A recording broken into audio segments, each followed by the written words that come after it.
Hey everyone, welcome back to the OnBase Podcast. I'm your host, Chris Moody, and today we are very excited to have Abhishek Damani to chat about aligning KPIs with business success. Thanks for joining us today. Welcome to the show. Thank you for having me, Chris. Excited to be here. Awesome. Yeah, we're really pumped to have you here. I was looking at your background, and the question I love to start with is if you could just walk folks through your journey. So, what led you to what you're doing today? Sure, I'd love to talk about that. And for that, I will have to take you back to 2008 when I had just graduated from an undergrad degree in chemical engineering. And I joined a small energy consultancy firm in India. Now, this firm being small, there weren't any functional roles. So, although I was hired as a energy engineer, I was also managing the marketing, content creation, and the managing the sales pipeline. That's where my interest in this overlap between business and engineering really grew strong, and I wanted to pursue more in that space. So I came to the US, specifically to Duke University in 2011 to pursue a degree in engineering management. It's sort of a mini MBA for creating business leaders in the engineering space. So after doing that 2-year degree, really I wanted to find a company that had where engineering played a major role, and I was fortunate to find just that with Cummins when I joined in 2011. So, two management degrees and 14 years of experience later, where I have done pricing, general management. I currently lead sales enablement for our industrial markets business. I am also the chief of staff for the industrial markets business, where I spend a lot of my time thinking about the right KPIs to measure the health of the business and the success of our business. I love that. I love the cross-functional experience too. And as we jump into some of the sales conversation and aligning KPIs with business success, I think that's really helpful. So the first question, why is it critical for sales leaders to align performance metrics to company goals? Yeah, I love that question because you can imagine a situation where a company's goal is to improve profitability or market share, let's say, right? But the sales leaders are measuring themselves and their teams on revenue growth. In this situation, everyone's frustrated. The management's frustrated that the goals are not being met. The strategy is not clear. Sales leaders are frustrated that I'm delivering on revenue growth, but why isn't management happy? So, that's a very simple example. Often the reality is more complex, and it's up to us as middle managers to translate the company's goals into specific, measurable, and realistic KPIs for our employees, including the frontline sales employees. Yeah, that's great. And, I think many folks are used to the traditional sales metrics. So, to your point, sometimes it doesn't align to everything the business cares about. But how are some of those metrics falling short in today's business environment? And what are some of the blind spots you think are created for sales leaders? First of all, Chris, I think traditional sales metrics are still quite powerful.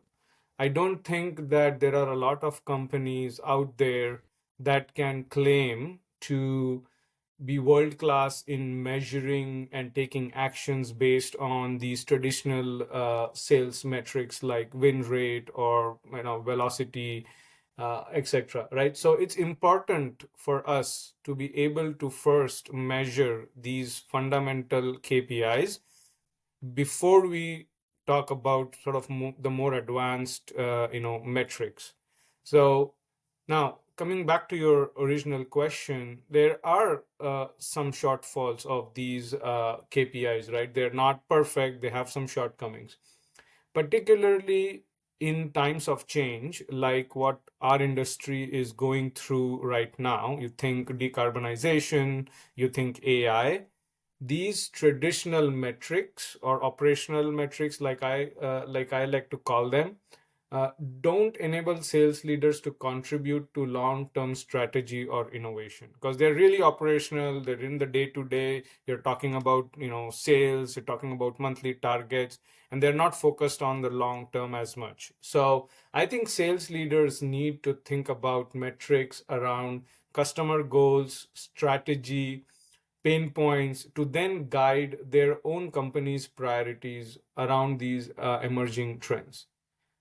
Another gap in these traditional metrics is that they are often siloed, particularly in a global company like, Cummins is.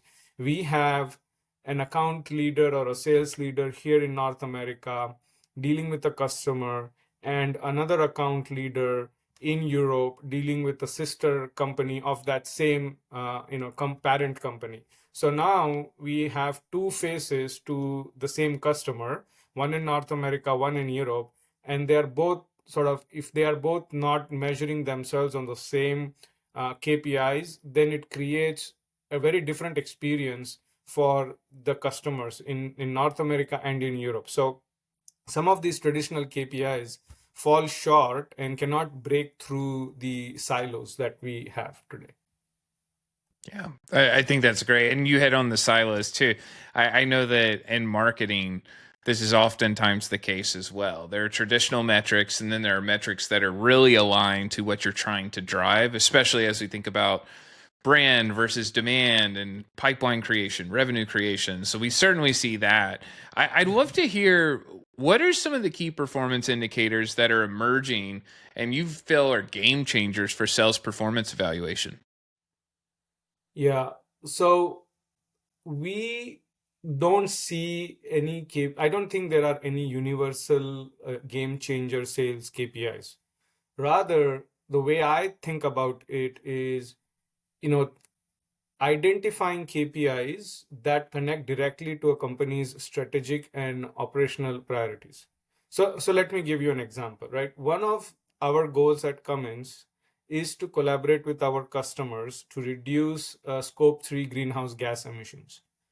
Now, the only way we can know whether we are progressing towards that goal or not is to measure it, right? So that's what we want to do. We are deliberately targeting that as a KPI. It's not a conventional KPI, but we are targeting it because it is aligned very well to our strategic priorities. So we want to be able to track these greenhouse gas emissions, by customer, so that our sales leaders know when they go talk to their customers, like, hey, this is a metric, we are interested. Do you want to track this with us? Is this important to you? Are we aligned in our approach, right?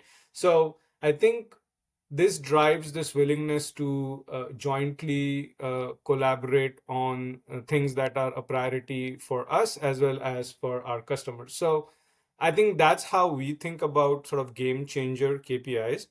And if I were to sort of break this at a very high level, it's a four-step approach. Number one, understand the strategic and operational goals of your company. Step number two, determine what KPIs track progress towards those goals. Step number three, determine how sales contributes to those metrics and what data is needed to measure them. And step number four, start measuring and driving accountability. I think this piece is important. I think we talk about KPIs, what are the right KPIs? All of that is, you know, good intentions, but I think if we don't drive accountability, then those KPIs actually mean nothing.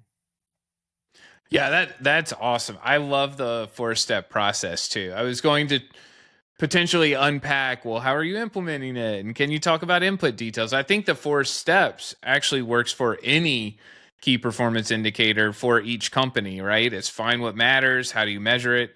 We know that if we don't measure it, it's not going to happen, right? So a lot of great advice there. One question I have with that measurement and having that conversation, it's very important to your business.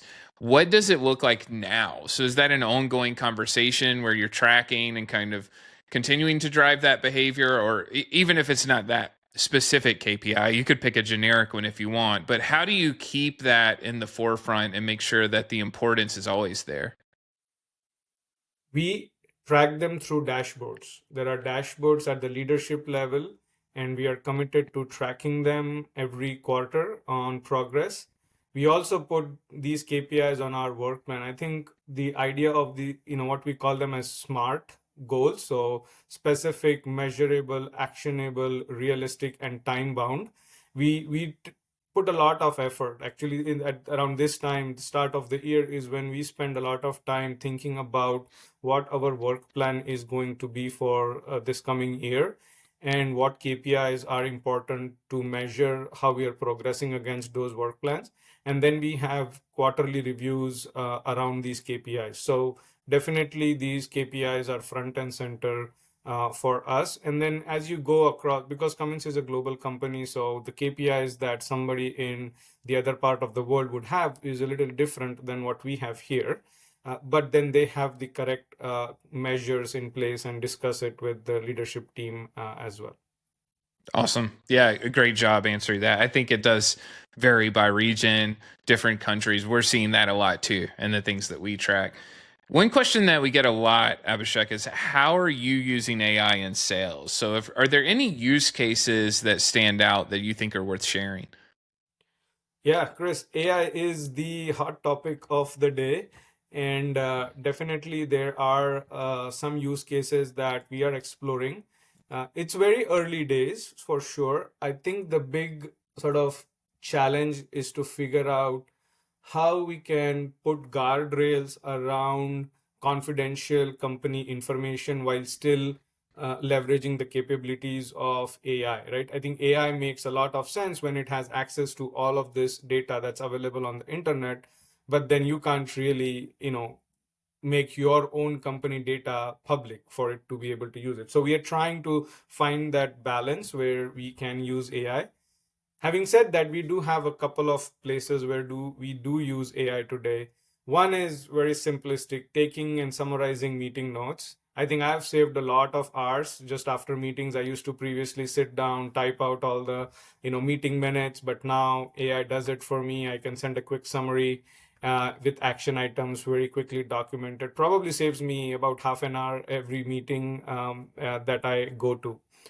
The second place where we are using AI is to track customer engagement touch points. So using AI to, crawl through the calendar for our salespeople and say, okay, how many customers are you meeting this week? How much, available time do you have on your calendar? Do you have a lot of meetings? Do you not have a lot of meetings? So I think that is something we are also exploring. And then the third piece that we are trying to automate using AI is some of this administrative tasks like expense reporting, right? So those things are also, I think, now within the reach of AI and trying to make it more efficient. Great stuff there. Expense reporting. Everyone loves doing their expenses, right? So that's good to see. And note taking. I mean, a lot. Look, the AI assisted world is here. So I love those examples. One that I'd love to unpack with you, I have long said privately, publicly, everywhere, I think of all revenue teams, product marketing and sales enablement are two of the most challenging functions. It's really hard to bridge the gap between all the different teams. But how can sales enablement bridge the gap between the marketing insights that may come from marketing and frontline sales execution? Yeah, so in our company, the way we are addressing that is twofold. One, we have a process called synchronized business planning, or SBP. It's also you called as integrated business planning, or IBP. I think you can call it all these different names. But the idea is to use this process to generate a 36-month rolling sales forecast. So the way it works is our marketing teams, they prepare what we call market outlooks. Here's what's going to happen at a macro level. Here's what we think will happen at a regional level around GDP, inflation, monetary policy, commodities, regulations, whatever makes sense for our industry. The marketing team puts it together, distributes it to all the sales teams. In return, the sales teams are expected to take that information and then create a 36-month sales forecast, and then be able to come and talk to us every quarter and say, because of these market driven events and industry driven events around, here's what we think our sales forecast is going to be. So we have this very regular rhythm of meeting where our product team, the marketing team, and the sales team comes together, and we talk about what is the sales forecast in the context of what's happening in the broader market. And so that has allowed us to have a very good two-way flow between the marketing and the sales teams on how does the market changes and market insights influence our sales forecast. So that's the first piece. The second piece, which is more long-term strategic, is this idea of collaboration models, or like in our company, we call them councils, which is the idea is to bring sales, marketing, and engineering, because our company is like very engineering heavy, right? So we bring these three teams together twice a year to discuss broad strategic themes and then come up with focus areas for the upcoming year. And a lot of this also involves talking about, here's what we are seeing in the marketplace. Here are some emerging trends. Here's what customers are saying. And then the internal teams, the engineering teams will come and talk about, here's where the product roadmap is. And then that collaboration allows us to really think about priorities for the next year. Great stuff. Well, let's zoom 30,000 foot level now. So we've been in the very specific how to do these things, but if we zoom way out, what is the biggest single challenge in B2B sales? From my perspective, Chris, I think it's overly complicated sales processes. And I am really passionate about how do we drive inefficiency and waste out of these processes. I would love for my sales folks to be actually out there in front of the customers all of their time. But the reality is that they have to spend a lot of time doing some of these administrative things like, documenting meeting minutes or filing expense reports, right? So that's not value adding to the company. And so that's where I spend a lot of my time. And I think from the seat that I'm in, I feel like that is a big challenge. Totally. Completely agree with you there. We're going to shift into the lightning round. We have a few quick hitters here, some faster questions. The first, Tech Rex. What tools or technology would you recommend to our listeners? Yeah, you can call me old school, Chris, but I love taking notes on paper. So I love using my remarkable paper tablet. I think I love like the feel of it. I like taking notes on it. So even though AI is coming and taking notes, I still feel like I would like to take some notes myself. So that's one thing that I really like to use a lot. I love that. I was just checking to see if I could reach mine. I have one as well. So when I heard you mention that, I was just thinking I actually have the app open on my laptop and then I have the device over here. So again, we are not sponsored by Remarkable. Love to be, but that is a great device. I like the feel as well. And I do remember things that I write down. And that's, look, filled notes slogan. That's off camera. Well, maybe off camera, depending on how we're cropped for the video. Have a bunch of filled notes right there. So I'm with you on that. The next one, good reads. Is there a book, blog, newsletter, or podcast that you'd recommend to our listeners? Yeah, absolutely. One of the most transformational books I have read is How Not to Be Wrong, The Power of Mathematical Thinking by Jordan Ellenberg. It has a lot of these nuggets around how, math has really been the core for solving, problems. And it's just really amazing read for everyone. So I would recommend that. The other book is specifically written for someone, joining a new role or a new company. But I think the principles apply just across the board for anybody any given day. So the book is called The First 90 Days by Michael Watkins. Again, it's a really good read. I gift it to anybody who tells me that they're joining a new company or they're taking on a new role. I said, read this book first. It will really set you up for success. So that's another book that I highly recommend. And then just because of my role and how I am thinking about AI and how my company is thinking about AI, one podcast that I like to listen to every day is called the Everyday AI Podcast by Jordan Wilson. So those would be three recommendations from my side. Great stuff there. We will put those on our list. I'm going to be ordering a few of those actually. And lastly, good people. Who inspires you in the B2B space that you think we should try to bring on the show? Yeah. I mean, I draw inspiration from a lot of people. My current manager, his name is Bile Adebunmi. He is the VP of our industrial business. He has a fascinating story. He has worked in different countries and has a unique perspective of how the world sees business. So I really learn a lot from him.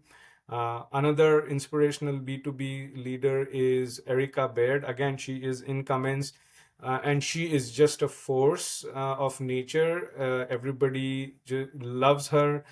She is so passionate about customers, and the way she sort of comes to work every day, it's super inspiring. And then the third is my own uncle. His name is Raj Jakete, and he is my role model. Like, I've always tried to sort of emulate him, his success, and he's taught me a lot about business. And one of the very first sort of business books I read was gifted to me by him, and so that really sparked my desire to be sort of a visionary business leader myself. So those would be three people I recommend. Abhishek, I've done a lot of episodes. I think you may have answered good people better than anyone else. I love the passion there. Two coworkers that you're just really excited to work with, and then the family tie with your uncle. That was really powerful. I was sitting here. If you saw me smiling bigger, that was genuine. That wasn't me faking it for the social clip. That was a really awesome answer. Thank you. You're welcome. And then the most important question of all, as we close out, how can everyone get in touch with you after this episode? I think LinkedIn is the best way to get in touch with me. And so, yeah, I'm excited if I can make some more connections through this podcast with like-minded people. That would be just super awesome. Outstanding. Well, Abhishek, great job. It was lovely talking with you. Thank you, Chris. My pleasure.